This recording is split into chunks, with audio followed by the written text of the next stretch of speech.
How you doing? All right, I apologize everyone for being late. We'll call the meeting to order at 7:04. We'll start with the Pledge of Allegiance. I pledge allegiance to the flag of the United States of America and to the republic for which it stands, one nation, under God, indivisible, with liberty and justice for all. Do you want a water? No, I'm okay right now. Thank you. Okay, we'll move on to our next item, which is communication to the Board of Education. Superintendent, do we have anything? I've got the one letter that was submitted by Colleen Whipperman and questions addressed via board chair. And we have one other communication to the board that we will address a little bit later in our Board of Education Chair's report. All right, thank you. So Colleen's letter will go into the record with the minutes for today's meeting. Next item is public comment. Would anybody like to address the board?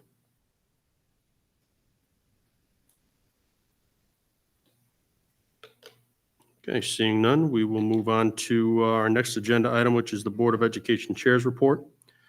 So I have two things under the Board of Education Chair report. The first is there's been some discussion or some requests for public comment to be at the beginning of our agenda and at the end of our agenda. So I wanted to open it up to the board to see if anyone had any thoughts on that, if it's something we'd like to do at our next meeting, or if it's something we'd like to keep the way we have it today. So I'll open that up if anybody has any comments on that.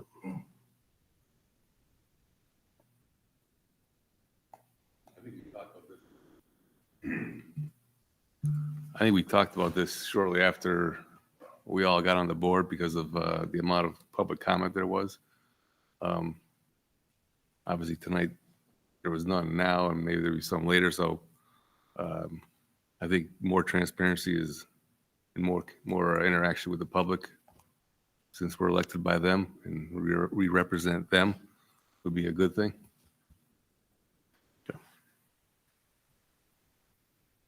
Anyone else? Right.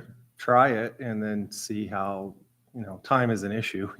Time's not infinite, so you could try it and see how much longer it makes meetings, and then Yeah, I mean, rediscuss it later. yeah, I mean, based on our policies and our bylaws, there's no requirement to have public comment on any of our meetings.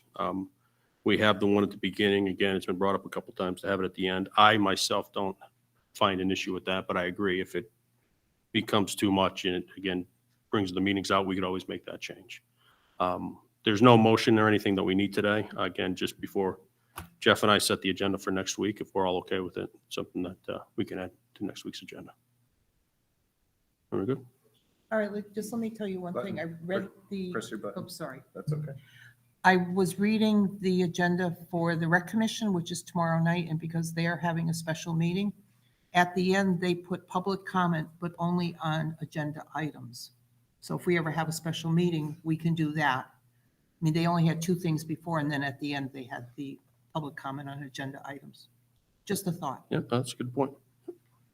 But I agree, I think we should offer the public a chance to talk about the subjects that we have talked about during our meeting, as long as it doesn't become too lengthy. But we do have a time limit that we give them to speak, correct? Yes, So we can always we can adhere to that. stop yeah. them. I haven't, at least since I've been the board chair, I haven't had to Right. adhere to that, but if we got to that, we would. Okay, Okay, and the second thing I have under the Board of Education Chair's report, we did receive, the board was all copied on the letter of resignation from the board from Kelly Odell Longy. I would like to start by thanking Kelly for all the years that she's been on the board, her input and her efforts to be able to help encourage and promote the education for our students here. She has resigned effective immediately. Superintendent Sosa has delivered it to the town clerks.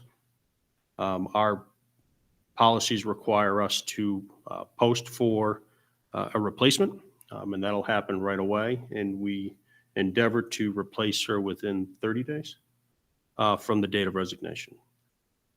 So that's just again, a report out. You have all seen the letter. It is with the town clerk, and we will get that in the works. Anything else on that? All right. I have a question. Where is it posted? Is it just posted within the Democrats because that's what she is, or does it get posted out to the general public?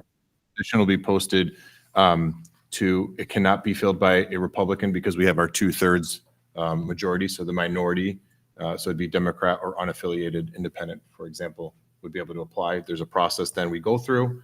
Then we will be interviewing candidates as a board, and then elections that are public. That position will only be able to be filled until the next municipal election, which I believe is in 2025. It's an odd year, I believe. So that position, once it's filled by the vote here at the Board of Education, that individual will fill that position on an interim vacancy until the election time, which takes place in November of 2025. So if someone was interested, a Democrat or an unaffiliated person, what would they do? Contact your office and say, I'm interested? Yeah, Or, we'll have a posting that's shared publicly. It'll be in our local newspapers and the Hartford Current as well, just so it gets to as many people as we possibly can. And that'll be posted so that people that have interest can submit their resumes. There'll be a deadline. It says then we'll conduct a special meeting of the board. We held no earlier than 7 days and no later than 21 days after the resume deadline. Candidates will be invited to speak and answer questions at this special meeting. After all, candidates have had the opportunity to address the board and board members have questioned the candidate or candidates. A vote will be taken to elect a new board member at that special meeting. So that is to come. But these will be posted publicly so that it could be done during press release. It's typically done in a newspaper setting. It will be posted on our website as we see fit, and with a deadline established for those resumes, and then those all be submitted to the board members prior to our special meeting for consideration. does it also go down to the town clerk so that she sends out a notice? No, I went down and asked, and Okay. that's not necessary. Oh, all The reception of the letter was mandatory to go down and get Right. it posted publicly with the resignation today. right. Okay, thank you. That's it. You're welcome. Okay, that's all I have under Board of Education Chair's report. We'll move on to Superintendent's report. Okay. I noticed before we do that, though, that Deirdre may have raised her hand. Paul? She did? Okay. Okay, Deirdre, you should be able to unmute if necessary. Are you?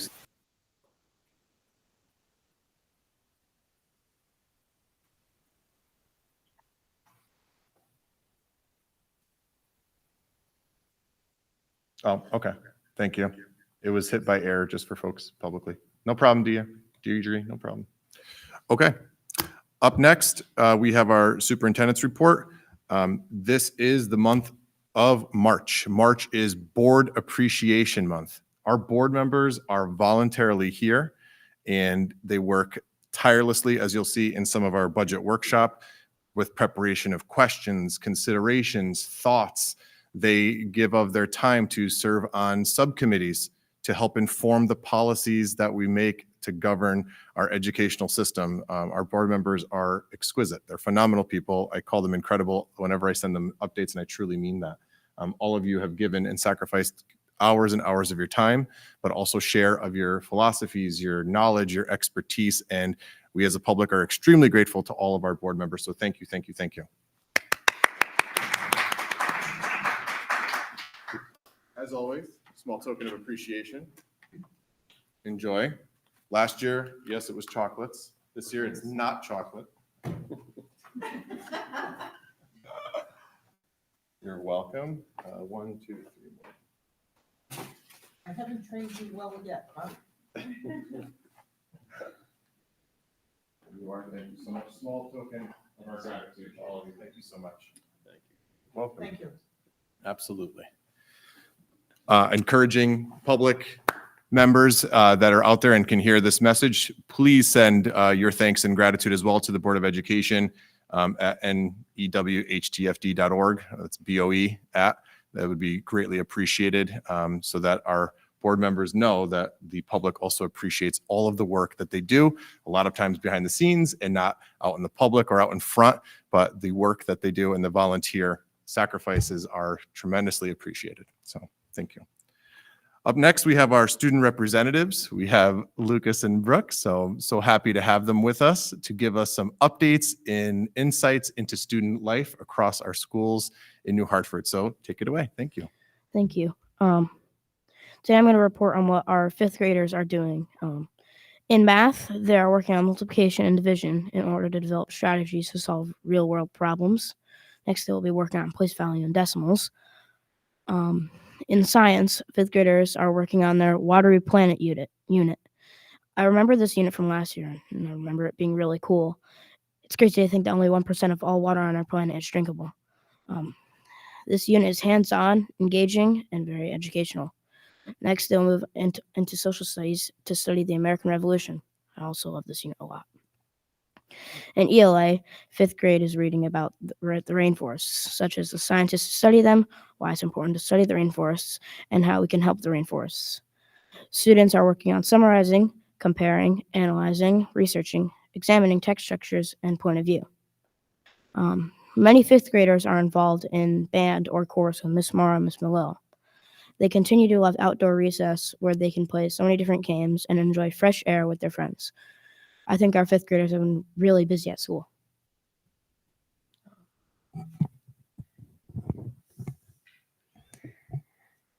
I reached out to the first grade teachers to collect information on what the first graders are learning about.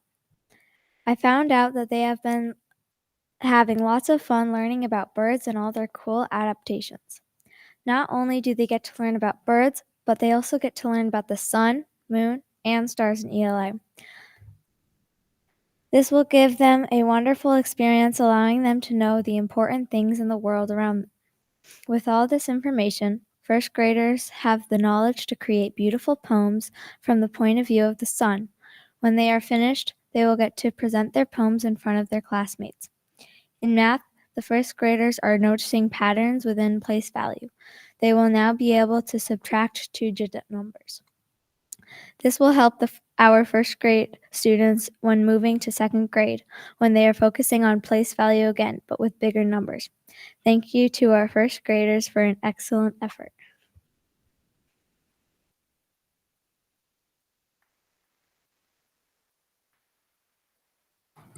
Thank you so much, Lucas, and thank you so much, Brooke. Much appreciated. Love hearing the insights and the highlights of what's going on in our classrooms and being able to see it firsthand, but it's beautiful that you can publicly share that with our board members and the viewing public at home. So thank you so much. We look forward to hearing from you again in the next month, in April. Thank you so much.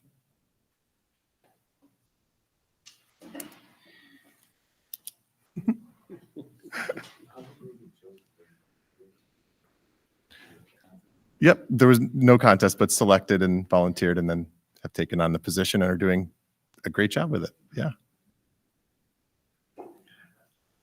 All right, up next, in my superintendent's report, want to give a very special thank you to the security subcommittee, which recently met for our ASO update, and it provided their input regarding the ASO job description.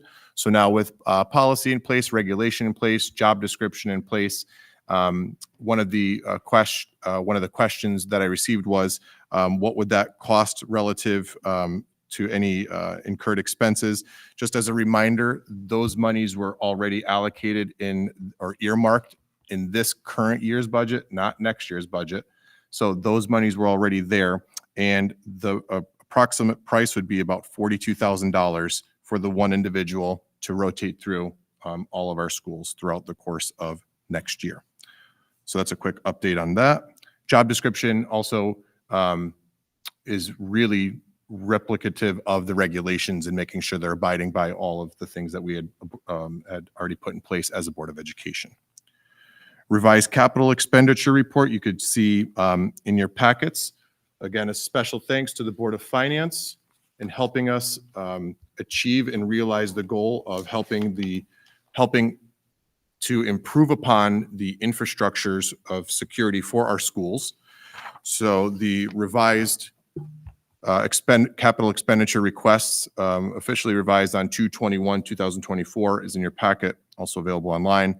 And just this recaps and puts that, codifies the information that we shared last time and the Board of Finance meeting prior to that. So this brings us closer to our local match for our security grants. With that, one of the particular items that we are working on and looking to finalize is the ballistic glass coating and glazings on our windows for all of our schools. So that is underway as an update. The next piece for our security grant project would be interoperability of radios and communications from state police to local police, as well as to emergency services. So that is the next step in our security infrastructure updates.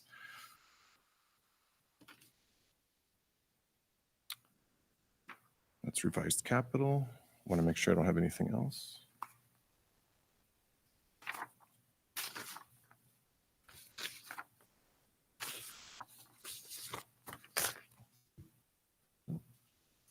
Okay.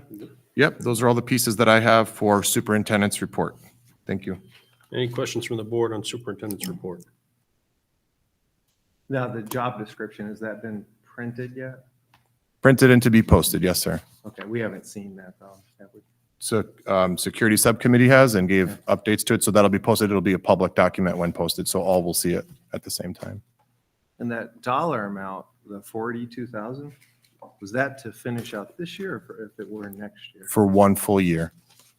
And that- So whenever that's contracted, it'll last for one full year, one full calendar year. does So that let's say it's include- by June, let's say whenever, it'll cover from June to the next year, June again. Does that include benefits and equipment? It includes the salaried amount of $29 an hour for the 180 school days.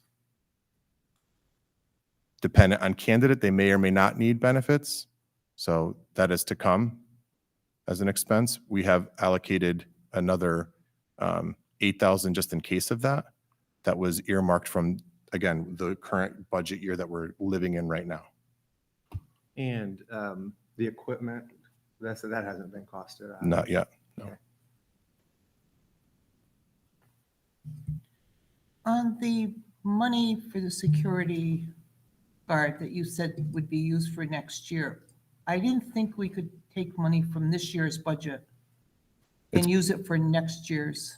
When you purchase a service, whatever it may be, with this current year's money, and it's for an agreed service amount of time, which would be for 180 school days, that could be purchased now or next year. That's what we do with a lot of the things that we purchase. We purchase them in advance, such as instructional supplies at the end of the year. We purchase them with this year's budget so that we could have it for next year. And then at the end of the year, you can understand better and fully what your needs are before purchasing it. So it's earmarked for this year.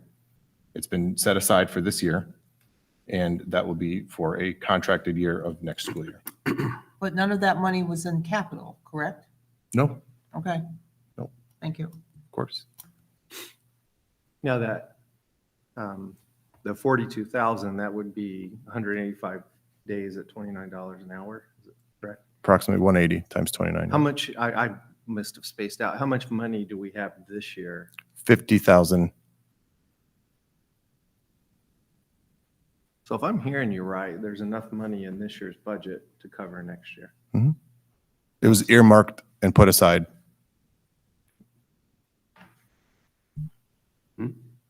Did we move money out of that? I thought it was 75. We did. I gave an update in December. We needed to do asbestos testing and a couple other items that could not wait any longer. You took it out. I don't remember. Okay, I remember you doing that. I didn't know where it came from. Yep. Okay. Where did we get the extra money? We had 75, we spent some of it. Those amounts were already earmarked and discussed a year ago, almost approximately to this date.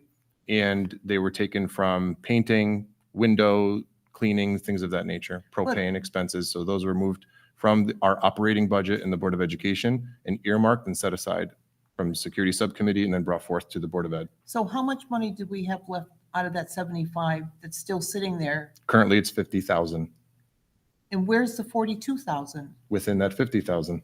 That's what he's saying. It's That's nothing in exec- 42 for the salaried position. Yep. At 29 an hour and another 8K for insurance. Oh, okay.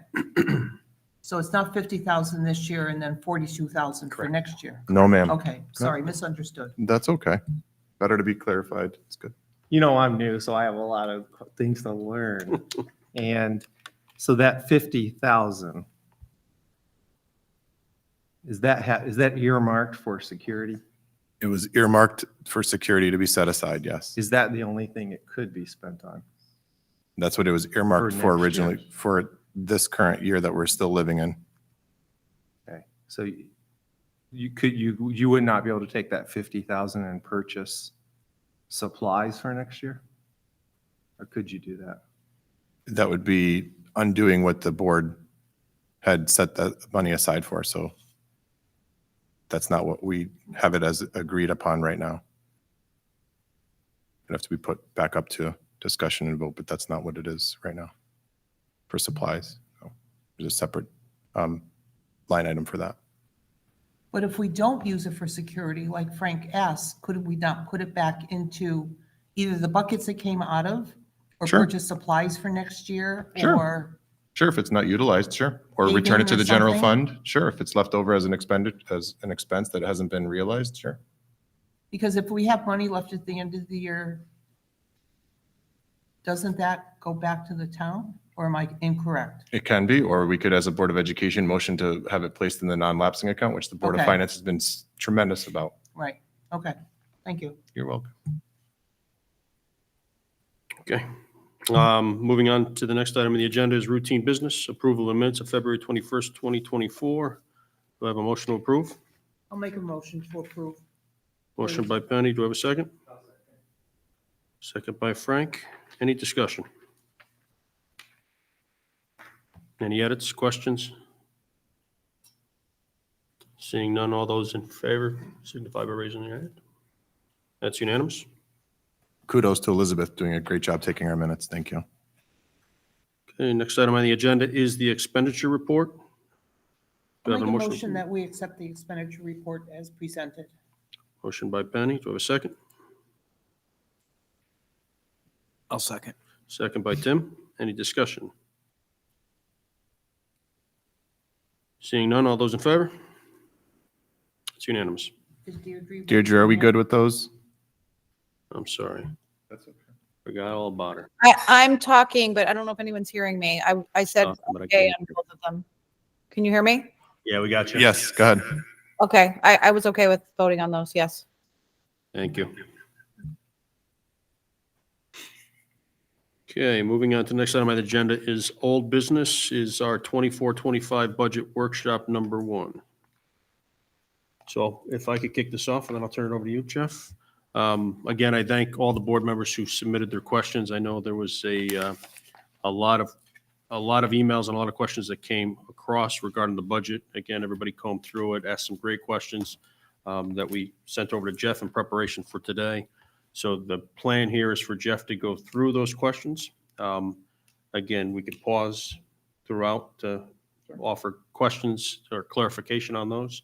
And then if we can get through the entire list of what we had sent in via email, then from there we can have further discussion on any changes or motions we want on the budget for 24-25. Fair? Okay, it's all yours. Thank you. As our chairman just mentioned, very special thanks to all of our Board of Education members who spent, it appears, a lot of time reviewing our budget and giving thoughtful feedback, questions, thoughts, concerns, considerations throughout. I'm not joking when I say I received over 100 questions from our board members. So thank you so much for spending the time with our budget. And we'll go through and respond to as many questions as we have that have been presented forth. Some are duplicative, so they're categorized. So I've kind of consolidated wherever I could, or if they were the same questions that a board member had, I just simply answered them once, and I'll do that throughout the presentation now. All right, so I'll start off with what would be the absolute non-negotiables within the proposed budget. Special education, we're legally bound to provide for students receiving services. We're also legally bound by contractual salary increases and insurance. Looking at any of the contractual increases, why do they vary by position? Those are negotiated according to bargaining units, and those cannot be changed outside of negotiations without opening up the contract again.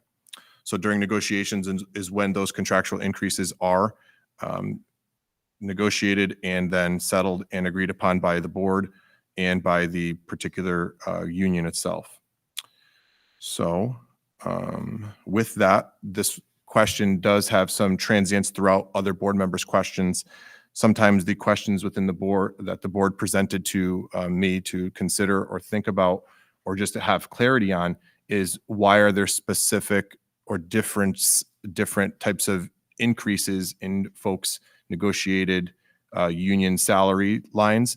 And some of those I can't comment on because as I've informed the board, we're currently negotiating. So secretarial, paraeducator, and custodians, I can't necessarily comment on. And those have there are proposals on the table that I cannot discuss. That's not appropriate. And those are contained within the negotiation setting and the ground rules. So you might hear some of those responses to some of the questions. I can't necessarily comment on those because they are not public. They are not privy to that during the negotiations time.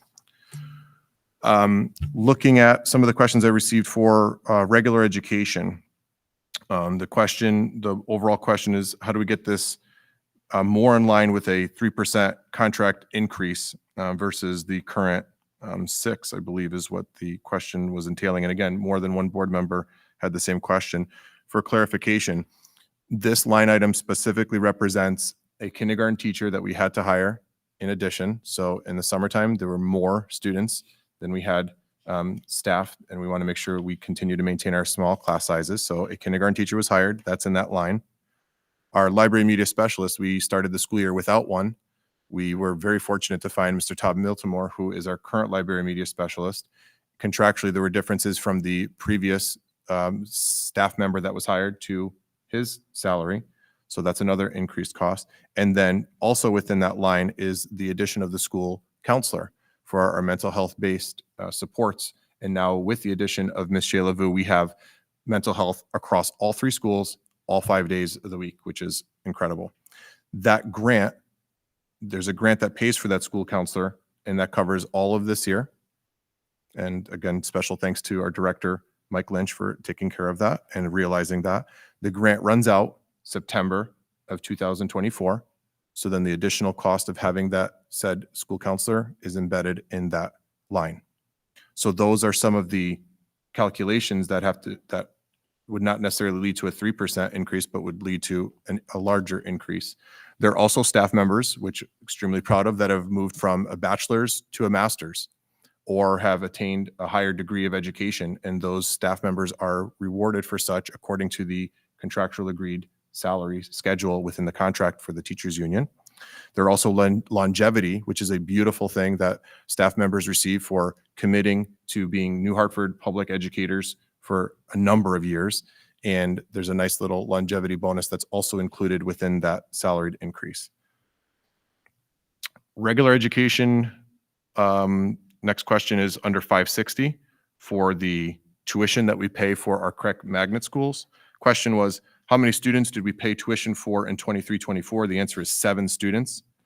The tuition for each student, $6,300. Are any of these students graduating? I believe there is one. And are we aware of any intent of others requesting to attend any of the CREC magnet schools? Unfortunately, no, it's unpredictable. I'm thrilled that when parents and families make the decision that they want to have their students educated in New Hartford Public Schools, I do a leap inside of my heart. It does a big jump because I feel that we could provide the best education possible here, right here in New Hartford Public Schools. So I'm extremely grateful when families reach out, asking for a tour of our buildings or asking to come back to New Hartford Public Schools. So unfortunately, I don't have a prediction for that. When I do speak with folks that have signed on, it's been because of the wait list in pre-K and wanting to take advantage of a pre-K slot through the magnet school system offered by CREC. Special education, line item 1200. There was a question there regarding the large portion of special education salaries and busing, looking at about 25% of the total budget. It's a necessary expense for obvious reasons, including keeping students in our district, in parentheses, avoiding outplacement, and also mental health contributing factor to school violence. Not fully funding the needs of the 110 students carries added cost risk. So for example, if 10 students were outplaced, the added cost would be on average 1.7 to 1.8 million, which is 75% of our total program costs, and we couldn't serve the remaining 110 students with the 25% of the current budget. So this was a statement just to make sure that we continue to keep our students within district at all costs or whenever possible. Health services line. Is the lead nurse stipend doubling in line with the negotiated contract? The answer is yes. Also under health services, line 113, the nurse's contract includes provisions for OT. That was the question. The answer is yes. How often are our nurses here after hours? It depends on student need or if there's an emergency after school hours. So it's a rare occurrence right now, but it's a provision to continue to make sure that we can treat our students safely if there is an injury after school. Same under health services for under 114. Are we seeing as much of a need for nurse substitutes in 23-24 as we did in 22-23, and why? The specific is now there's mandated professional development for our nurses. So we work with EdAdvance as our consortium to provide professional development for our nurses. And we do that within our REST group of EdAdvance. Next question, under improvement of instruction. In 593, it says in the presentation, the printing for central office was removed because it is handled in-house. Can it be removed here as well?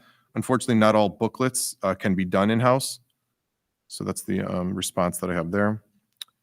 Library Media Center, under 641, are all shopping for other alternatives for online subscriptions. 40% increase in 2 years is heavy.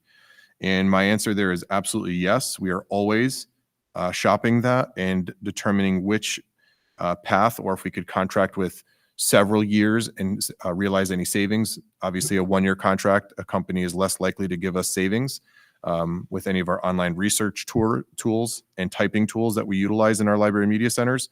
So oftentimes we will renegotiate at a 2, at a 3-year clip so that we could realize savings of anywhere from $500 to $1,000 a year, depending on the company and how we're leveraging and negotiating with them. Typically, they do it within tiered categories of per pupil student. So if you have up to 100 students, 200 students, it's this price range. If it's 500 to 1,000 students, it's this price range. So we're able to realize as many savings as we can through that. We are also open to doing that within our Regional 7 block. So if the other schools are taking advantage of that too, and we had to contract with them or wanted to, or they gave us notice that they would like to do so, we would absolutely take advantage of that and continue to realize savings.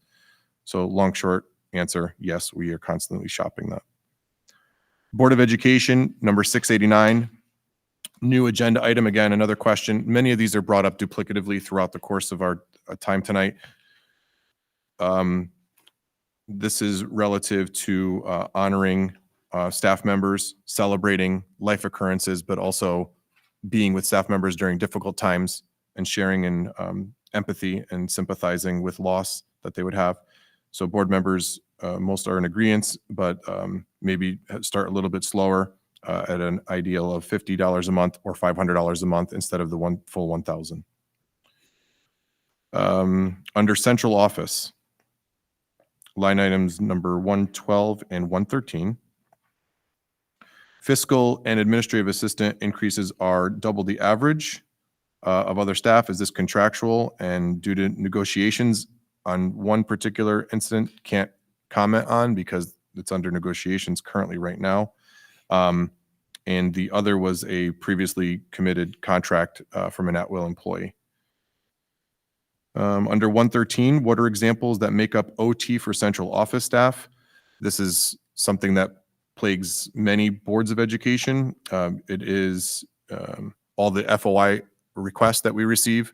So when a company such as Open the Books or the CEA or another body asks for financials, we have to A, try to determine what report will provide that information, B, redact any information that would be covered under FERPA or HIPAA, and we have to be cognizant of our privacy for our staff members. So we have to comply with that. So that's what makes up, those are some examples that make up OT in central office. We have a part-time bookkeeper, and when we need additional information from said part-time bookkeeper, those would be some examples of why we would need OT at central office.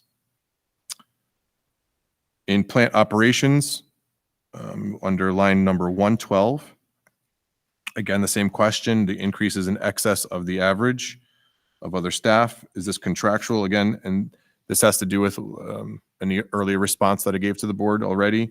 These are contingencies due to ongoing negotiations. Contingencies mean there's no hard set place, but contingencies are in place so that we can, when we do come to an agreement, make sure that we have enough funding to fulfill the obligations of our negotiations through good faith efforts of the Board of Education and the bargaining units that we're negotiating with. Still under plant operations, 115 says here, the 22-23 actuals wouldn't indicate a need to double substitute custodians. So that would be something that we would look to cut in half. Continuing under plant operations, under 406, understanding that there have been some challenges with emergency repairs, we should continue to use savings from other line items to balance the budget. The proposal here would be only an increase of 7,000. So that might be an area that the board motions later or takes under the advisement of the superintendent. We could revisit that. Important clerical note here on 407. This is keen that, again, more than one board member picked up on in their due diligence and doing a great job looking it over. Building maintenance should be in service contracts and capital. No items are identified in the chart to identify exposures with a question mark. There's also 30,000 in maintenance supplies for custodians to address miscellaneous items as needed. Those supplies are more of the toilet papers than the solvents that are needed to keep the building clean. This should have been under furniture replacement, so that will be taken certainly under advisement. It could be another area that we look at. Under, where is this next one? Employee benefits, under 6,100. Another major component of our budget, or 18%. At this time, only reduction can come from staff reducing count. My response there is not necessarily, it could be. And a good piece of news that I wanted to share with everybody, it's realization of some savings. We've been in constant communication with Anthem and with Brown & Brown, our brokers, and they've just informed us that the 11.6% increase will no longer be the case. It has dropped down to 10.95%, which is approximately $8,500 savings to be taken off the budget proposal as it stands right now. Under pupil transportation, 2,700, 510, asking for confirmation that this is our last year of current contract with DATCO. And in 25-26, we will be bidding with Northwest Regional 7. That is an absolute yes and confirmed. And then the last comment here from this listing is under CapEx, wanting to make sure that it is clear that $150,000 investment for security allows at least $251,000 on a 60% match on average to upgrade our walls, our windows, our surveillance, things of that nature that have been discussed previously. So this translates to a total capital of almost $380K for a $285,000 investment. Point well taken and shared publicly. Continuing on. Pause real quick. Does anybody have any questions on all that?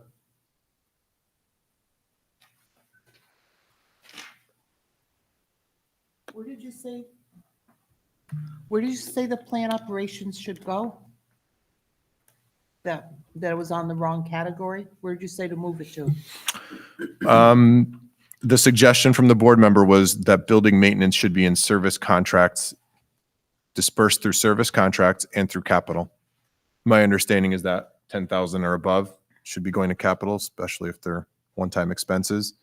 Any other building maintenance that we're looking to, should the advisement here or the recommendation from such board member was to move those items to service contracts. as a lot of our building maintenance projects are under that area currently right now. But then you said something about the miscellaneous items that they're buying, like toilet paper. Those are maintenance supplies. Oh, That's okay. $30K. That's sitting there separate.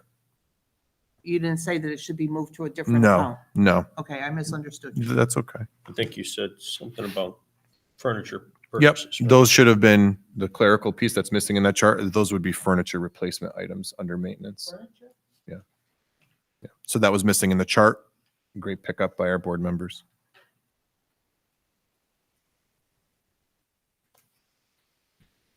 Any other questions? May I proceed? Yes, sir. All right. Many more to go. So another round through the budget. Here we go. Question regarding enrollment class sizes. So if you go to class sizes over on that chart in the beginning of the budget, again, as mentioned before, it's an absolute unpredictable science to project how many students we will have, as evidenced by last year, with births of 40 something in New Hartford and then having a cohort of 62 kindergartners show up for an education. And that's our job, to proudly educate them. So we welcome them with open arms, and we do our best to project as much as we can. So enrollment class sizes are projected to be down 18. The question was, can we reduce staff by 1? My response is, unfortunately, that's across multiple grade levels, so it's not as easy as just taking 1. And it's unpredictable with summer move-ins, and with folks also deciding that homeschool is no longer the case, sending kids to us, which is fantastic. We would love to have all of our children be in our public schools, and the same with our correct magnet schools. Regular education professional, why was that up 0.6%? I already answered that with the positions that were posted. Teacher stipends under regular education professional, line number 116. So there are stipends listed there for mentors, teacher in charge, PD presenter, long-term substitute, and yearbook, and a recommendation to perhaps have a parent engage in the yearbook as a cost savings. Some of these are, if not all of these, are contractual stipends currently. So that would have to open up negotiations again. That's why that line item exists. And we've taken those stipends and moved them all to a centralized location and moved them up as we clean up our budget from last year to this year. Curriculum assessments, comment from our board members. 0 has been spent so far this year. Why is the budget increased 6.6% for next year? Those are because those items will be purchased as curriculum assessments. They have not been spent in so far this year in preparation for next year. And that is an increase of $400. So sometimes, yes, a 6.6% increase can be misleading, but it's a $400 increase. Travel. The question from the board under, again, still under regular education, under 519, 1380 was spent for fiscal year 22-23. 561 is year to date. So why $2,000? Recommendation is to cut that to $1,500. The year to date does not accurately reflect that because not everyone has submitted their travel reimbursement to date. So that's why it's not fully realized. So the recommendation there might be to cut that to $1,500. Teacher supplies, still under regular education, under 660. Similar question, year to date, $12,690. Why is it $24,400 for 24-25? It's a 7.5% increase over this year's budget. So that would be $1,700 to put a number to that 7.5. And that's again because those teacher supplies, those orders are placed later in the year. So that full amount has not been spent yet. That is due to inflationary costs. You'll hear me say this more than one time throughout my responses, especially paper. As some of you that have your own businesses also know, just look up the cost of paper and purchasing. We purchase in bulk to realize as much savings as we possibly can. Periodicals, similar response. So the question here, again, under regular ed, under line item 642, 2,793 was spent in 22-23, 553 year to date.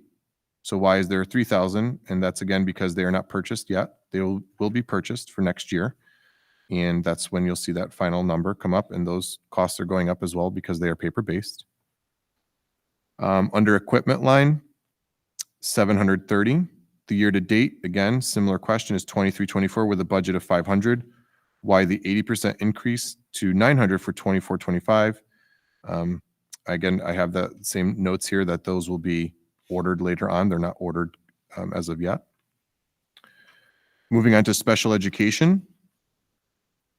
Under 1,200, line item 311, $0 were spent 22-23. 23-24 has $1,000. And why in 24-25, $1,000 is still there. This is simply a placeholder for something I mentioned earlier for contingencies. I cannot, nor can staff, predict all student need. But if there's a case in point where a student, because of medical, behavioral, or other needs that needs to have education on a tutoring basis at the local library or at a place mutually convenient for the family and for our staff, that's why that exists there. Still under pupil services, under line item 313, $17,000 for 22-23. 7,000 has been spent year to date. So 23-24, the question is why $26,000? This is an increased cost for independent evaluations, and this is charged to the district if we can't come into agreement. I spent a portion of one of our board meetings going over the process of evaluation and process of identification of students with special education needs.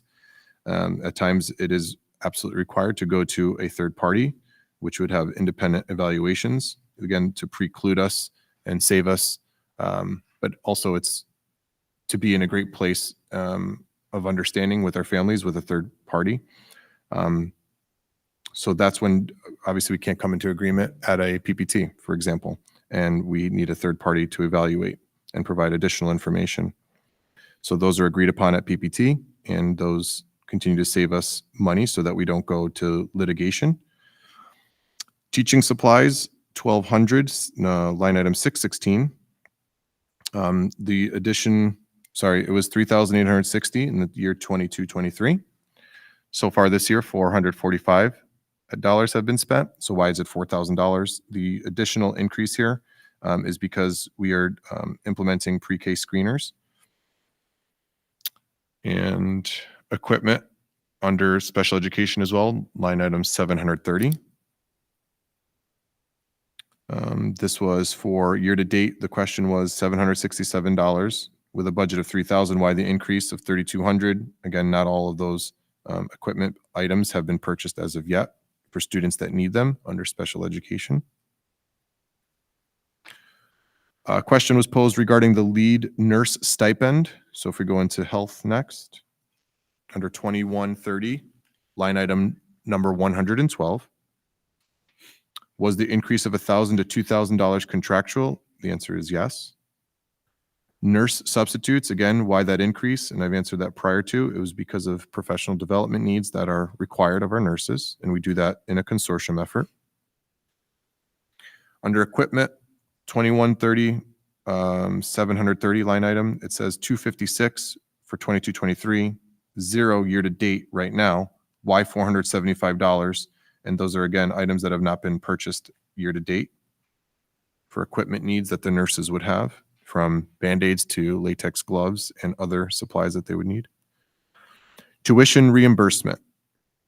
This is under 2210, line item 322. Expenses were $2,000 in 22-23. Then in this current fiscal year, 23-24, we've spent year to date $3,512. So why is there a $10,000 placeholder there for the 24-25? That is contractual.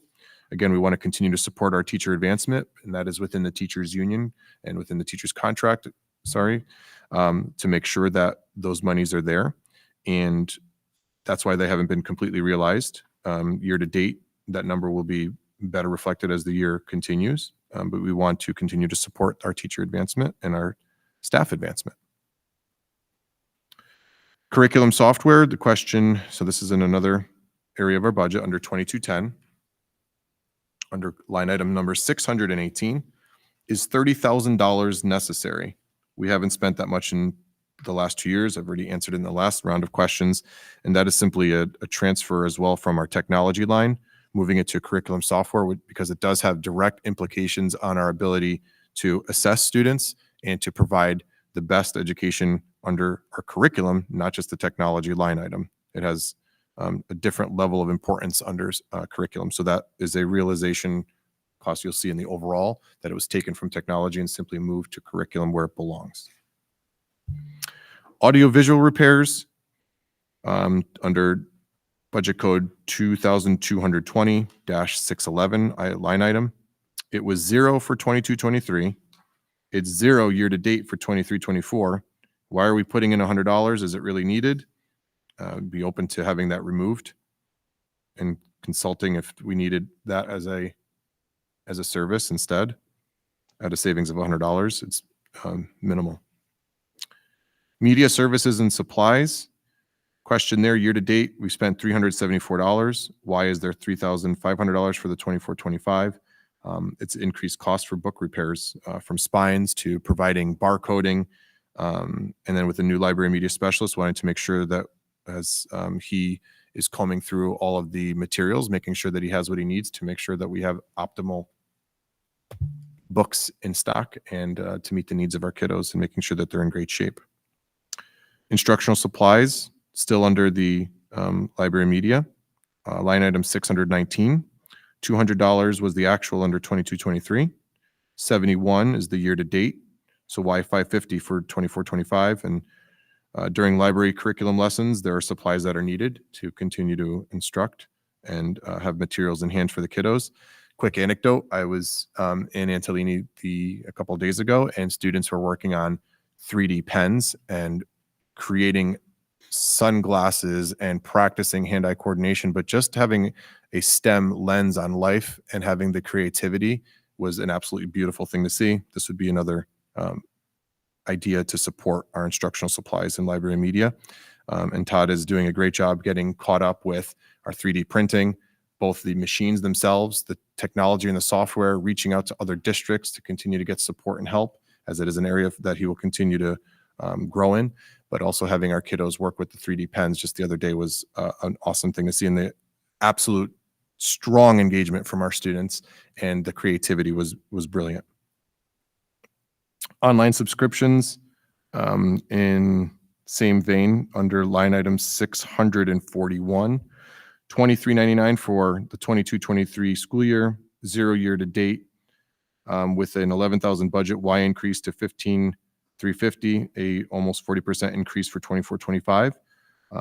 That $4,000, there's contracted subscriptions, so that monetary amount is $4,000, and it's through contracted subscriptions to support student research and skills. Professional dues here. The question is, in 22-23 spent $130. Year to date, we've spent $295 with a budget of $679. Why $827? And that's because membership costs increase. Under instructional supplies, in 22-30, under line item 690, $18 looks like was spent. In 22-23, $69 for year to date, and then $200 for 24-25, again, to continue to support students.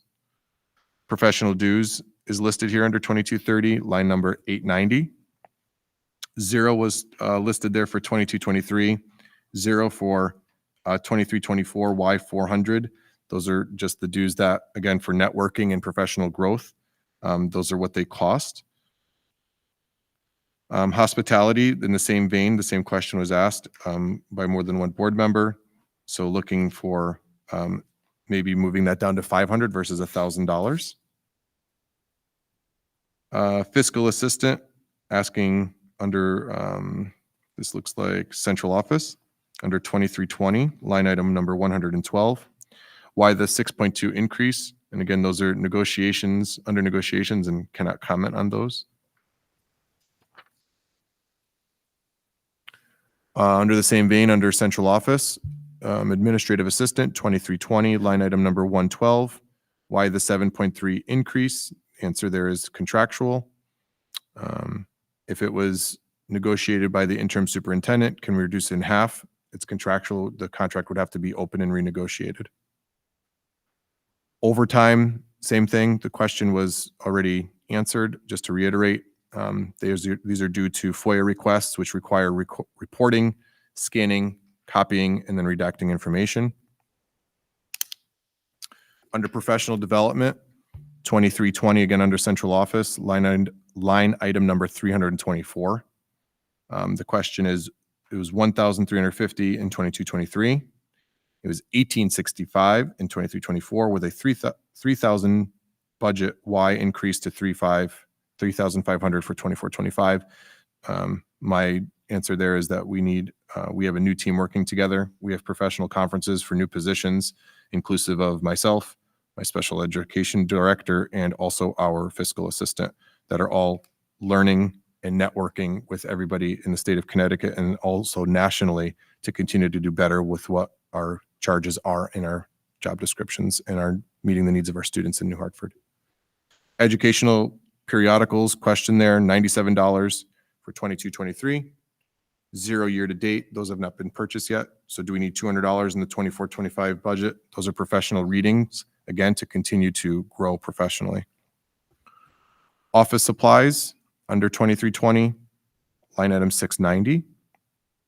$2,954 for 2223, $1,200 year to date for 2324 with a $3,000 budget. Why increase to 3,500 and a 16.7 increase for 2425, and that is significantly driven by the increased cost of paper alone. And with office supplies in the board office, it's typically board packets and things of that nature that are being put together and provided for our board members. Professional dues under the same vein, line item number 890, year to date, 383 for 2324 with a $3,600 budget. Why increase to 5345? And that was explained more so in the narrative of the professional dues. Those are again needed to continue to grow professionally and be part of Litchfield County Superintendents, the Connecticut Association of Boards Board of Education for CABE, and other agencies. The office supplies, this is again driven by increased costs and inflation. So that was under line number 690. It was 4,662 for 2223, 1998 for year to date 2324 with a 5,000 budget. Why increase it to 5,700? And those are again inflationary costs are the main driver there for those items. Equipment under school offices, I believe, under 2410, line item number 730. 1780 year to date, 2324, budget of 2,500. Why double to 5,000? This was short previously. If you look in the line previous by $3,500, one of the main realizations there are walkie-talkies are not cheap to purchase or to replace. And we need to make sure that they have the bandwidth to cover our school grounds. Professional dues, 2410, 890 was $600 for 2223, $0 for this year. They have not been completely purchased. Why $1,200 for 2425? That's actually a decrease of $50, but those are again dues that we pay to belong to professional organizations, to network, to glean understanding from others with experiences, and also to inform our professional development. Let's see, next. Custodian salaries, why the 4.5% increase for the 24-25? Again, that's contingent on union negotiations. So that's a contingency. Again, that was asked by a multitude of board members. Utilities and refuse under plan operations, 2,600, line item 402. Why increase from $9,500 to $14,000? The cost to eliminate trash are increasing. And it's not projected to go down. I'm currently working with our first selectman, Dan Jerem, to continue to work on the trash project and trash elimination and try to lower costs. For more information on that, you could certainly listen to our first selectman's board meetings as well. Emergency repairs, why a 32.1, $17,000 increase? Again, as I've stated before, this is an absolutely unpredictable line item. That's why there's a $17,000 increase, because it's an impossible task to predict exactly what's going to work or not work on any given day, or what is going to break or not. So that's why the increase there. Tax sheltered annuities, asking for confirmation of a budget of $23,000. This is more than doubled. That is affirmed. That is contractual. Benefits, confirming, please confirm and verify Medicare, unemployment compensation, and workman's compensation. Yes, those are all confirmed. And if you look at previous expenses, especially unemployment or workman's compensation, those are best estimates working with our workman's compensation agencies and also our insurance, and also realizing what unemployment claims have come through and where we're projected to go. Okay, the last concept here was, except for a couple lines in salaries, they're up 3%. I don't understand large increases in the benefit line, and these are the best projections possible with the current knowledge of where we are and we will need to be for operation for next year. I'll take a pause. I need some water.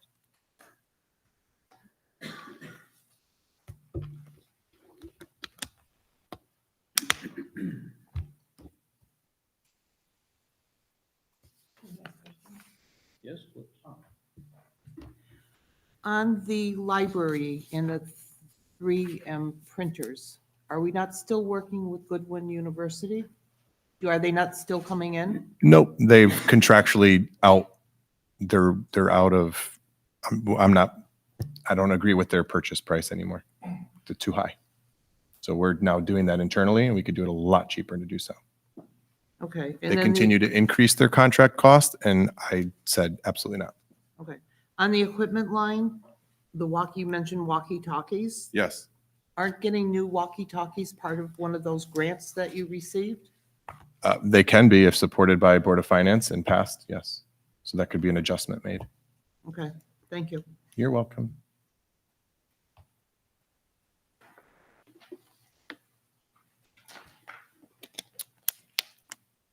Okay. I'm good, I think. Continuing on with, again, additional questions presented by the Board of Education. Under regular education, again, some of these are duplicative. Teaching supplies costs, why are they increasing? Again, a lot of them are due to inflationary costs across the board. Same under the equipment line, under teaching supplies. Again, forgive me for some redundancies that are within. Under special education, 1,200. Under stipends, those are contractual, so there are no cost savings that are realized through that. Under special education para substitutes, the recommendation was to change it back to the previous amount. Unfortunately, we can't because projected wise, we need to make sure that we're providing our services for students, and we need to make sure that we have paraeducators at the ready. We don't want to go under in a particular line. And these are, again, all of these are always the best projections possible. Homebound instruction, we've discussed. Pupil service therapies, these are all, so assistive technology, consultation, occupational therapy, and BCBA were all recommended to look under it as an advisement to change back to previous years' expenditures or spendings. Unfortunately, these are not able to be realized as a recommendation because they are all based on student need, all three of those. So assistive technology, when there's need for, whether it's a Google Read and Write program or another program for helping students with difficulties hearing, AM/FM systems, we need those assistive technology consultations to help provide what is necessary for a student to realize what is listed in their IEP goals and objectives. So that's what assistive technology helps us with. Occupational therapy, those numbers, as Mike presented last time, have increased substantially. So the need there is to have our occupational therapist increased to full-time. And our BCBA there, again, not something that we can do because of student behavior and supports that are needed for a BCBA consultation. Pupil services, evaluations, and other services, again, was, again, maybe duplicative or triplicate question regarding private independent evaluations. That is, again, not just a cost increase, but again, to make sure that we are doing right by our students. And then gifted and talented testing as well. That has to stay in place. Our testing supplies, again, the evaluation materials, sometimes they are consumable that need to be replaced, and these are an increased cost as well. And we do our best as a department to share all of our testing supplies as often as we possibly can with our interoffice mail, or Mike even drives them over, or anybody drive them to share within staff, or staff drive them to staff as well. But that is the cost there. Tuition outplacements, the question was, can we keep it to last year's cost? Unfortunately, we cannot.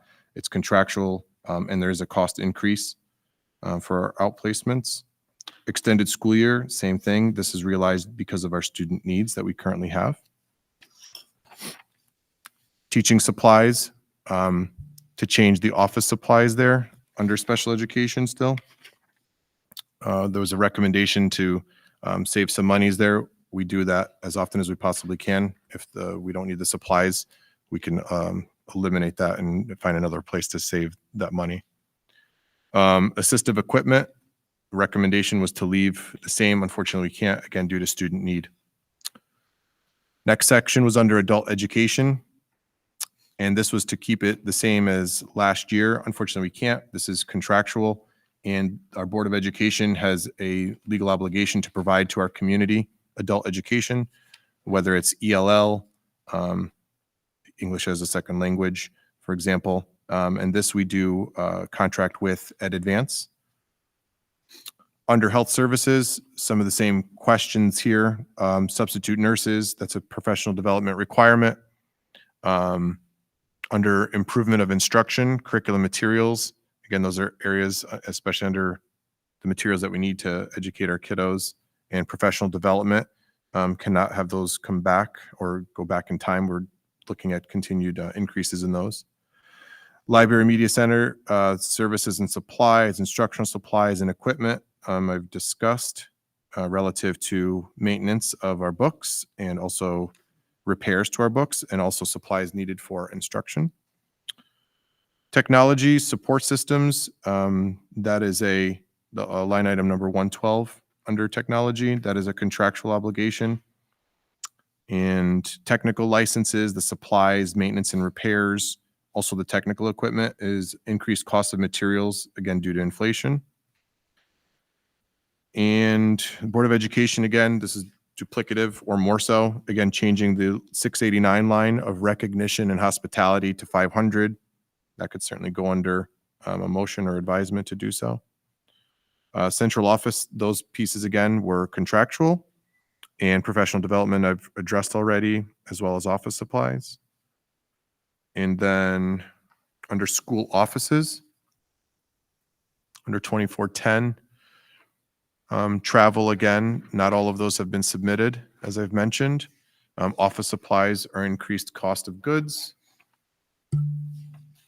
Looking under plant operations, substitute custodian, change that. The recommendation is to change that to 1,000. That could be another area that we look at based on last year's spending and previous year's spending. Utilities, I've addressed already. Looks like changing that refuse cost. Unfortunately, can't because of increased cost of trash disposal. Emergency repairs, again, more than one time. Change that to a smaller amount or a lower number. Communications, the recommendation there was to try to change that. Unfortunately, we can't. Those are our internet and phone charges that we pay Frontier and CES for internet and phone. Employee benefits, looking here for unemployment compensation. The recommendation or the ask was to change that. Same thing with workers' compensation, which I've just addressed. This is our forecast, and cutting would require an increase here, unfortunately, if we're looking at positions. So I'm not comfortable with changing unemployment. Unemployment compensation. Then workers' compensation, this is a projection using the knowledge of current claims. That's what's in this projection itself. And then communications, we've been lowering that every year as much as we possibly can, and realizing social media as best we can. So to save $250, that could certainly be something that we consider. All right. It's 100 something items, but I'm open to any other questions, comments, discussion. I have one that I wish I had asked. I didn't really think about it till I heard you going through. How many you said that in this budget, there's an increase of occupational therapy by a half of a position. Is that accurate? By 0.4 of a position. So because of need, it increased 0.2 in the midst of last year. So it's going up another 0.2 to realize that individual as a full-time employee. But that's under contracted services in our special education budget. And I'll look to Mike to give me a head nod on that. How many other new positions are in this budget? Sure. And what are they? Yep. So due to move-ins with significantly increased caseloads, our special education department was burdened. So that was also an increase in special education for a 1.0 full-time special education teacher here at Ann Antolini. Additionally there, Will so be it's added to this budget? it's already there. It's there. Okay. It's a special education teacher. It is an increase for speech language pathology of 0.2 and then OT. But those are already listed within here. And is there the special education para-educator budget goes up? Is there a new hire in there? That would be, hold on a second. 112? Sure.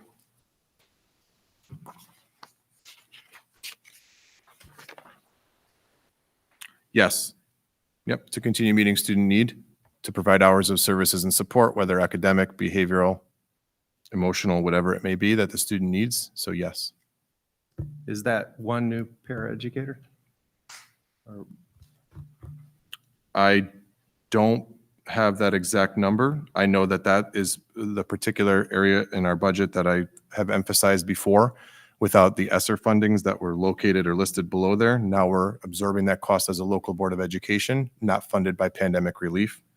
So that's probably more of the increase there and why that is such. But I know that we've had to hire additional staff to support students, yes. Specifically, I could think of a couple instances where that has been the case. Additionally to that, note under special education as another point of savings and realization, not that I'm concluding, but we have an additional $25,000 that our director of student services, our fiscal assistant, and my executive assistant were able to work with under the grant of 611. So that $25,000 can be utilized. We have the flexibility of offsetting that and putting that against this budget. So that will also be an additional savings that were just recently realized. So that would be $8,500 under employee benefits for healthcare and another $25,000 in grant funding for 611. And when I reproduce the budget, I will make sure that those figures are included in there. And I got a lot of questions. I'm still learning, but when you do the healthcare budget, does it factor in the new positions that you're talking about? Yes, they're already factored in. Okay. As well as Social Security, Medicare, all of those pieces. Yes.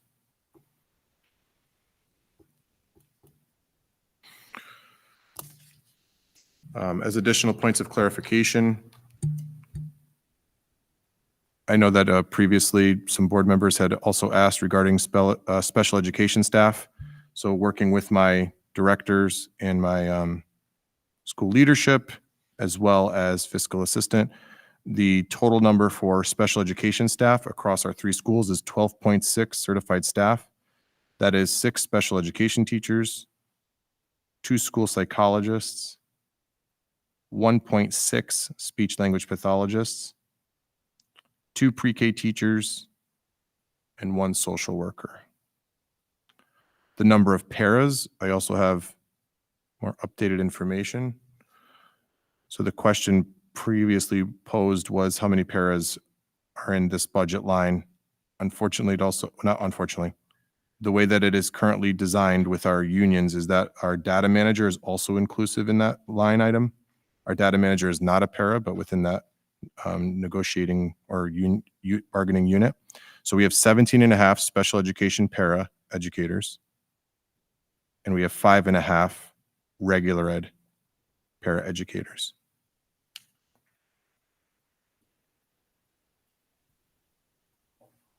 What's the data manager? Data manager is the individual that runs a lot of our state reports. No. What's the data manager?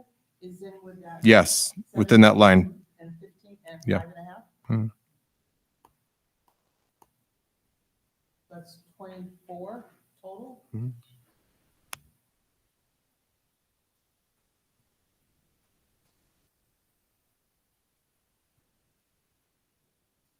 So under this special education para-educator on line 112, Mhm. I thought at the last meeting or the meeting before when Mr. Lynch did his presentation, Mhm. that there was a person that being paid for by a grant that's no longer being paid for. Is that person's salary, is that why the dollar variance is 123,000? No, I'll clarify that. So the position that you're referring to, there's more than one grant. One of the grants that Mr. Lynch was discussing last time was for our school counselor, and that is under regular ed. And that grant expires in September. The other position that Mr. Lynch was able to realize under grant is one of our special ed para educators to meet the needs of our students. And you could see that that is offset. If you look under the school health, so look under 312 under pupil services therapies. There's a registered behavior tech there. That would cost us $54,000, but that is immediately offset by the ARPA school mental health specialist. So it's a net of 0 to the town. So there might be some confusion in those two. Those are the positions that were grant funded and where they are located within the budget. Where did you say that last one was? Yep, under 312 pupil services under therapies. Wait a minute, what is the number? And I'll just look for it. It's okay. Special ed, it's under 312 titled pupil services. It's at the bottom of that first page. Oh, okay. And you'll look, if you look all the way at the bottom, you'll see that there's in red lettering, ARPA school mental health specialist at $54,000. Yep. And the cost for that individual is right above it, registered behavior tech. It's contracted at $54,000, and that grant is paying for that completely. Okay, thank you. You're welcome. All right, so I have another question. Under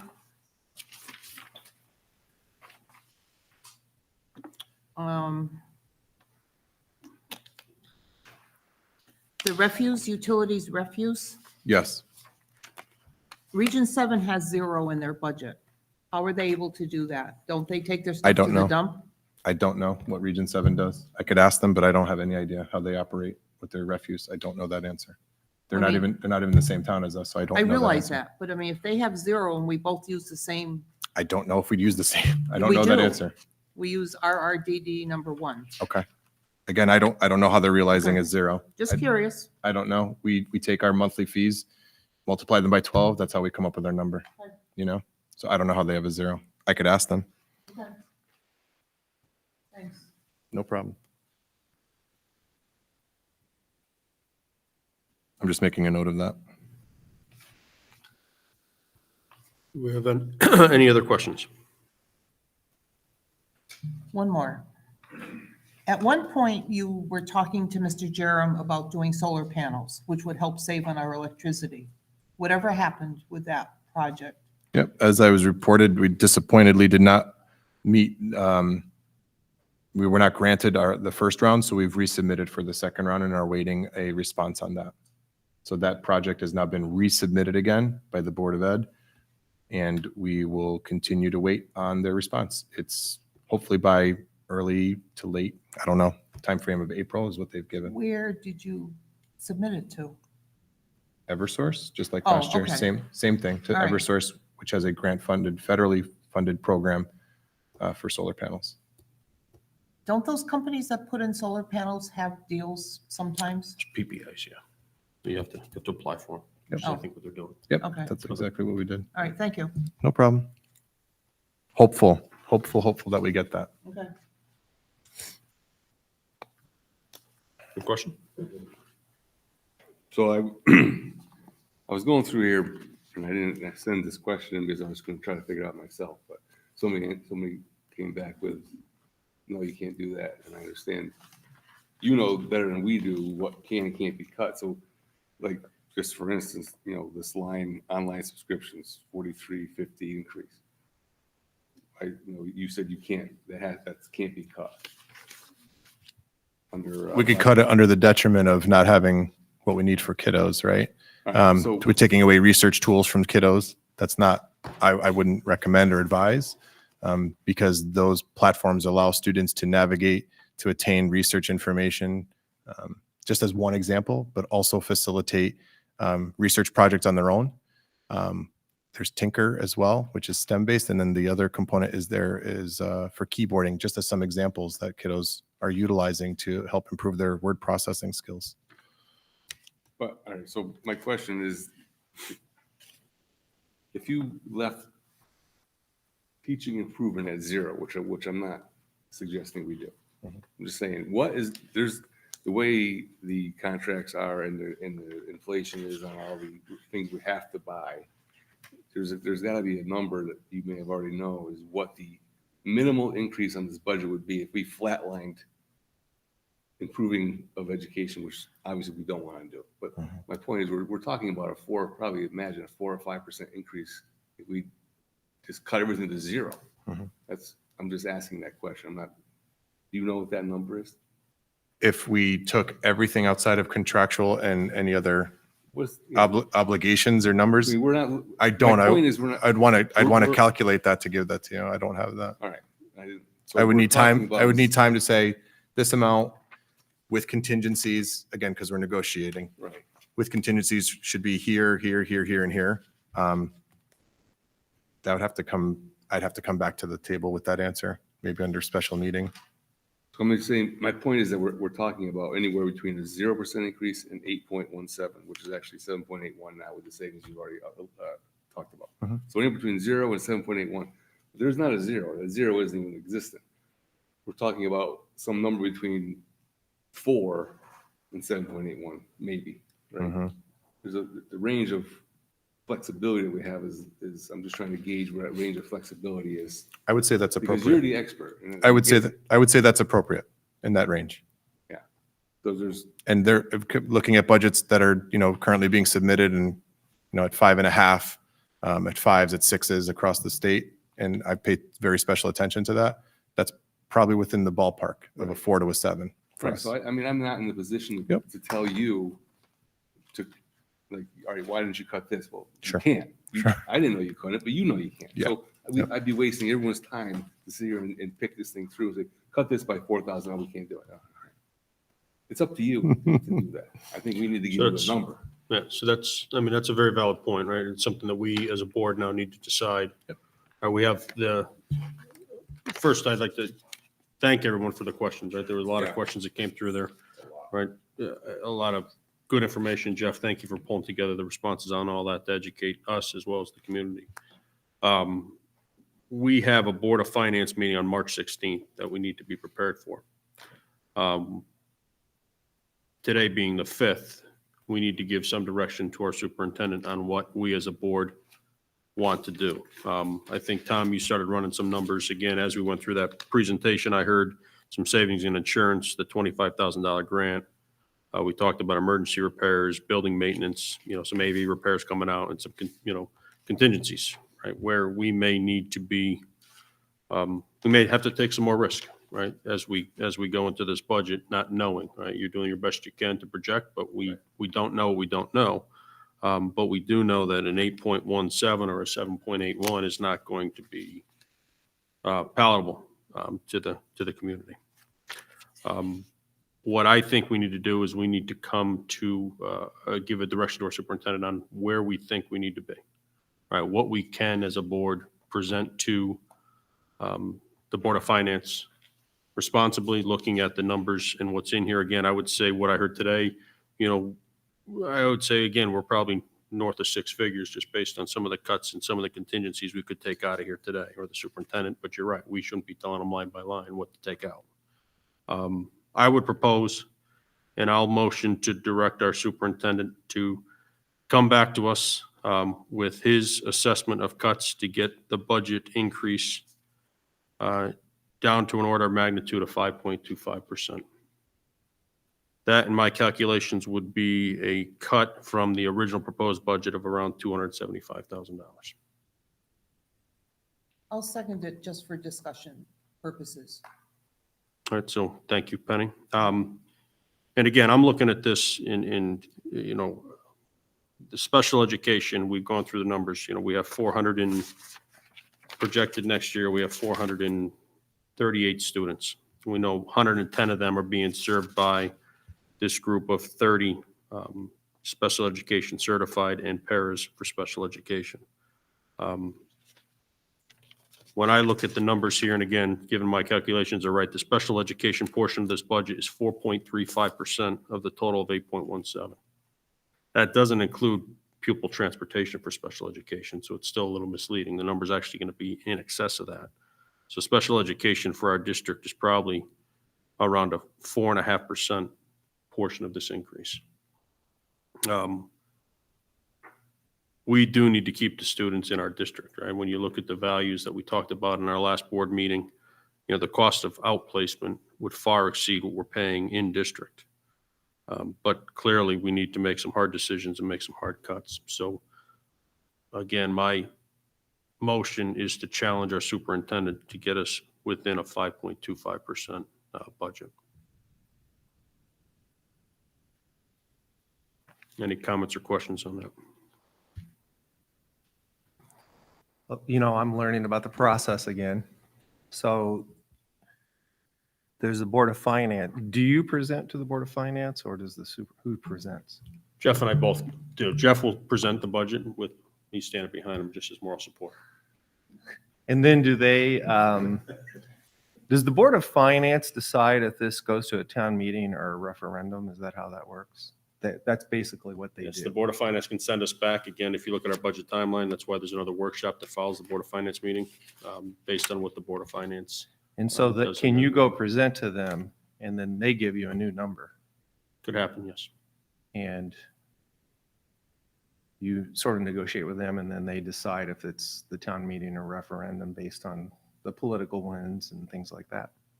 Yeah, I mean, what the past experience would tell us that they'll tell us that you have to cut a value or cut, something, and they come back here and it's our obligation to go through and cut that so it can go to referendum.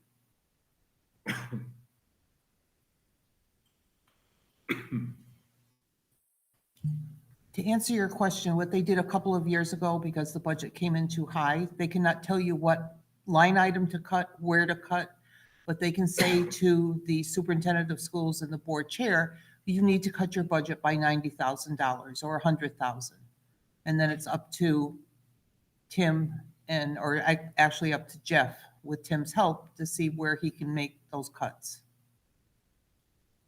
But I mean, he'll present it next week at the Board of Finance meeting, and then they'll tell him what they think.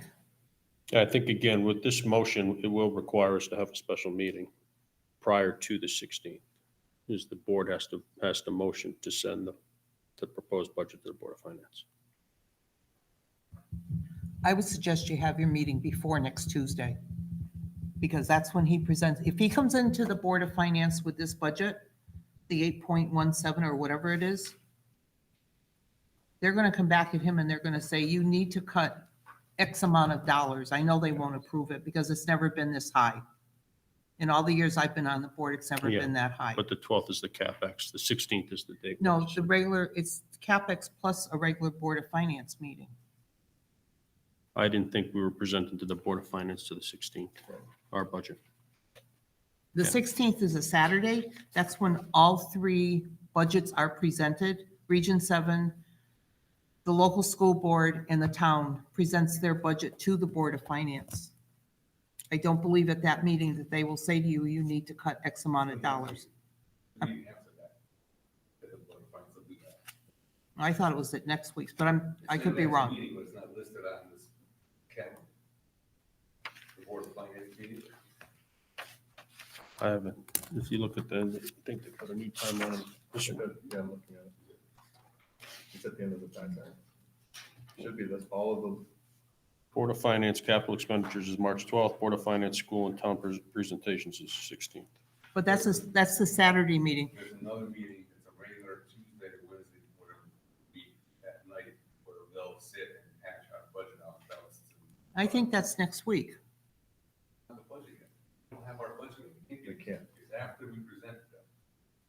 Correct. Okay, all right, That's- you're right. You present it next week and then they tell you how much to cut, but maybe it is at the 16th meeting.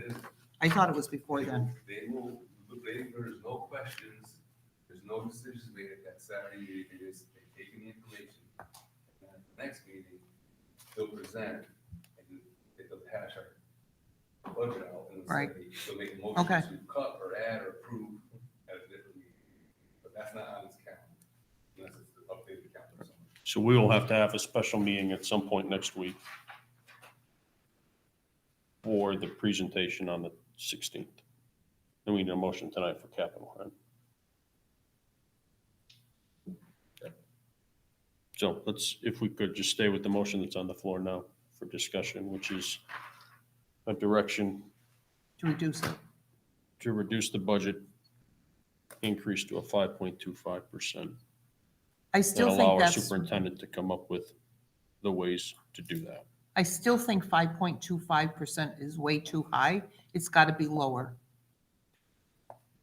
I don't have a number, but it just, I think for now, just my opinion, I think that's a good. Region 7 is 6.71, which is way too high also.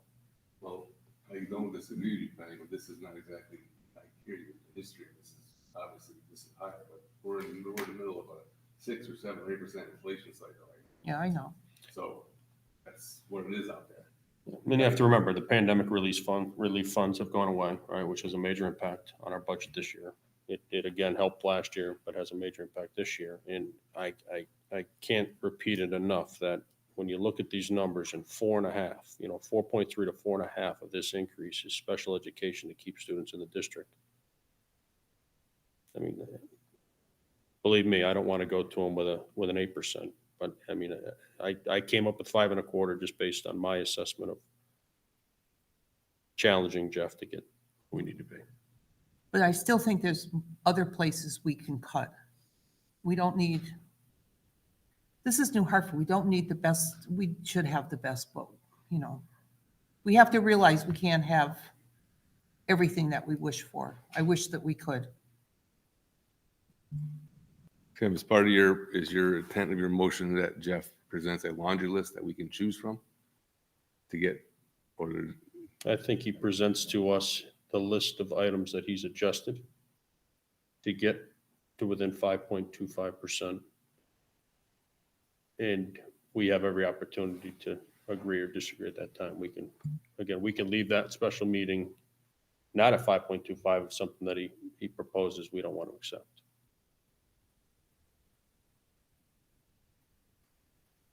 But I think I want to, I would like to see a list of his assessment of how we can do that.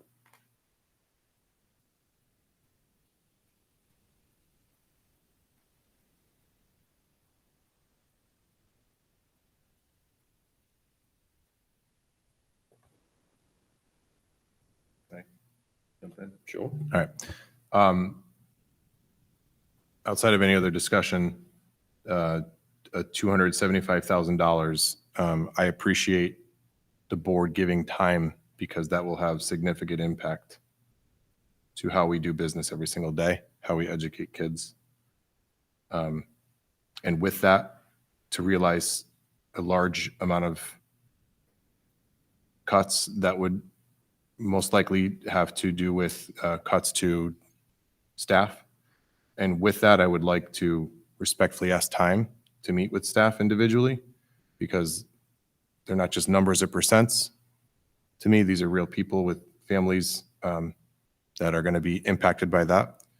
So before I come to the board, I just would respectfully want to have time to sit with an individual face to face and let them know that their position may be up for a cut at a future Board of Education meeting, and I will send out notification, but I would just request some time to do that, to be respectful of each individual and the value that we hold for each person, each educator and staff member in our district.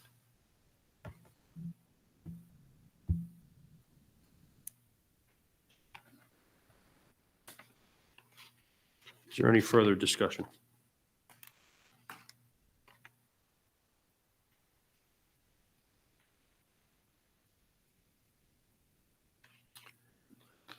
Hearing none, we'll bring it to a vote. All those in favor of directing Superintendent Sosa to bring back to the board a budget that falls within 5.25% with a list of adjustments for further review and evaluation. All those in favor, please signify by raising your hand.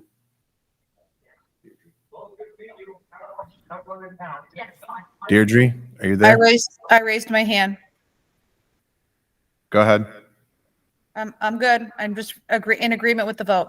Okay, thank you. Okay, so can you raise your hands again, please? Yeah, Deirdre. All those opposed? Raising my hand. Motion passes 5-1-1.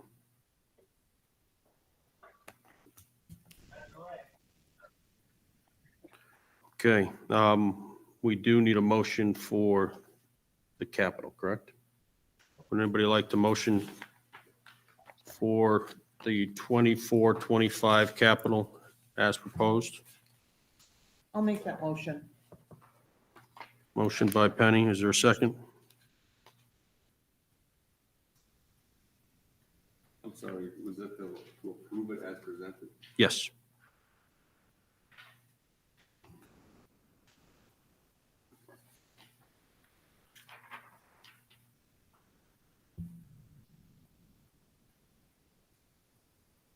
Do we have a second? I'll second for discussion. Okay, motion Penny, second Tom. Any discussion? Deirdre's raising her hand just for. Go ahead, Deirdre. Wayne, it's just not great on the Zoom. Apologize. That's okay.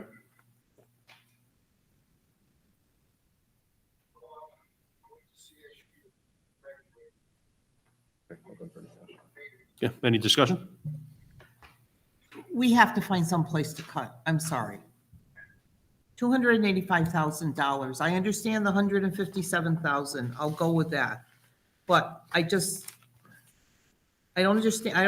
understand why we need to replace staff laptops for $15,000, the desktop computers. I mean, some of these others, yes, I agree upon. But we have, someplace we have to find monies to cut.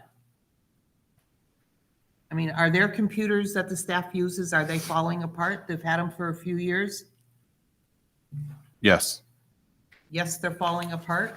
Yes, they're not able to be updated any longer. So they're 8, 9, 10, some are 11 years old. Specifically for office staff and our nurses, they're not operating nor being updated because they've run out of that life cycle that But they had. could they And not- they've been postponed for years. I've never seen them in the Capitol before, but I could have missed it. I'm sorry, it's too much. Well, I think on the computers, right, we had the Chromebook that was going through year after year. We were doing the recycling of the Chromebooks. And we had this discussion previously, right, Jeff? This is replacing the Chromebooks for this year? This is for staff Yeah. in particular. Right. So they're updating their, So we're good on the Chromebooks for the students. Mhm. So we're focused this year on the staff Mhm. computers. Yep. That But need to be do- recycled. Do all the staff need, I understand they like to have laptops, but can't they get by with them for at least another year? again, because I'm going on recommendations from our IT department and specialist, and also having trialed out some laptops because theirs are no longer operable. They're not able to be updated. So then you lose security, you lose operability, you lose efficiency with outdated infrastructure of technology. Are we buying more Promethean boards for Angelini School? Yes.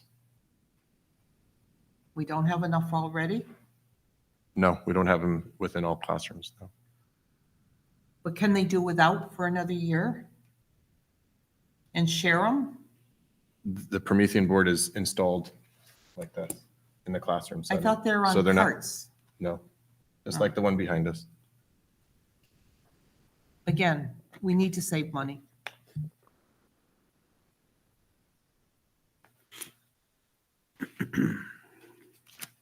Any further discussion on the capital as presented?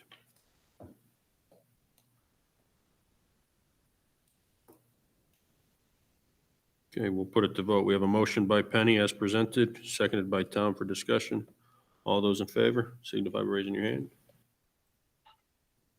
All those opposed? I got her. All right, motion passes 6-1.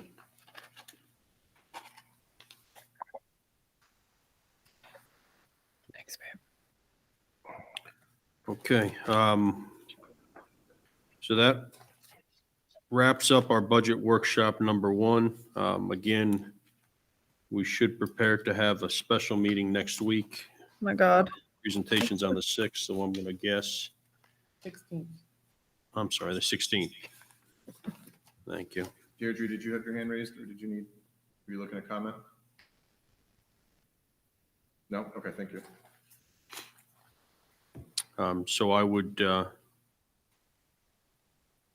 think next Wednesday, Thursday, probably Wednesday night for a special meeting. If that gives you enough time.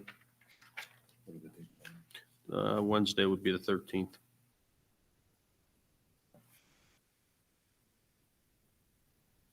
March 13th or March 14th, I believe we have negotiations. Penny can confirm she has her. We calendar.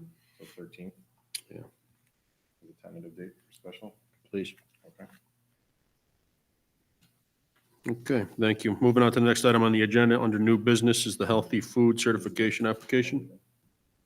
Just, yeah. 1, 2, 3, just so everyone could follow along in case they didn't. Yeah, that's yours. All right, you take it away. Or do I have to do something with this? Yeah. Yep. So I'll introduce it and then Tim will take over. Okay. So this is our yearly healthy foods certification, and this is required on a yearly basis. Ed Advance, as our sponsor, will submit this information after our Board of Education has voted on this. There are 2 pieces that have to be read exactly as written, and then a vote must be taken.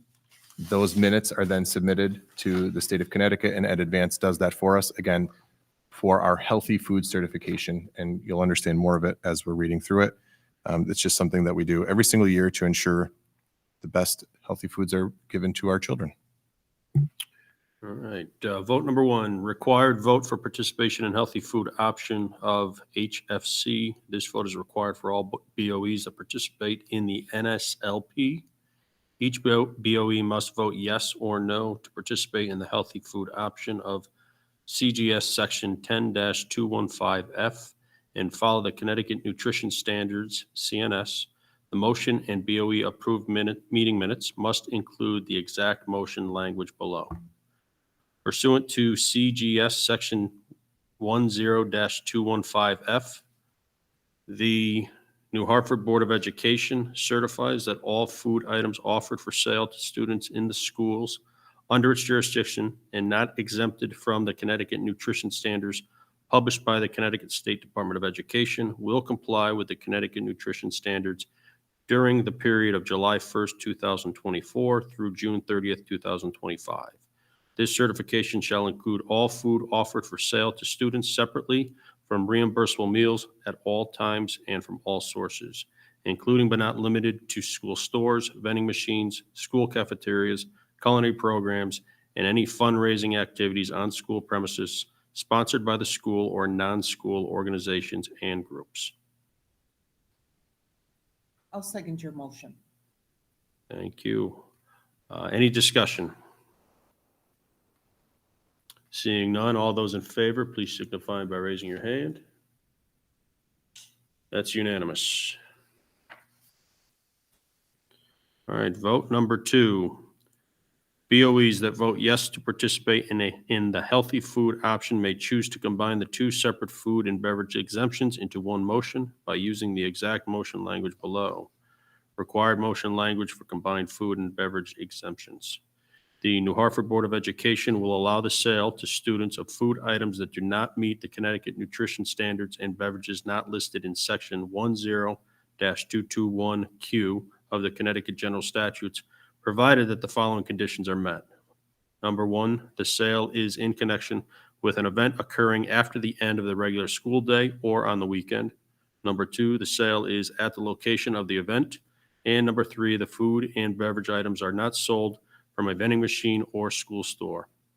An event is an occurrence that involves more than just a regularly scheduled practice, meeting, or extracurricular activity.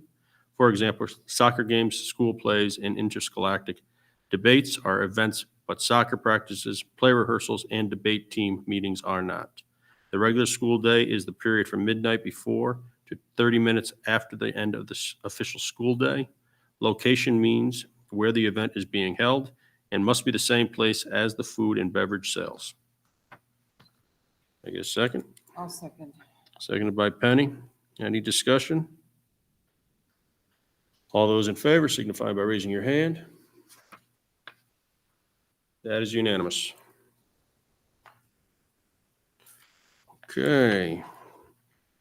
Thank you. That ends new business for today. The next item on the agenda is executive session. Could I get a motion to enter executive session? I make a motion that we enter executive session at 8:49 PM and invite Superintendent Souza to join us. Thanks, Motion Tom. by Penny, seconded by Tom. All those in favor? That's unanimous. Elizabeth, I'll send you the stuff again. You're welcome.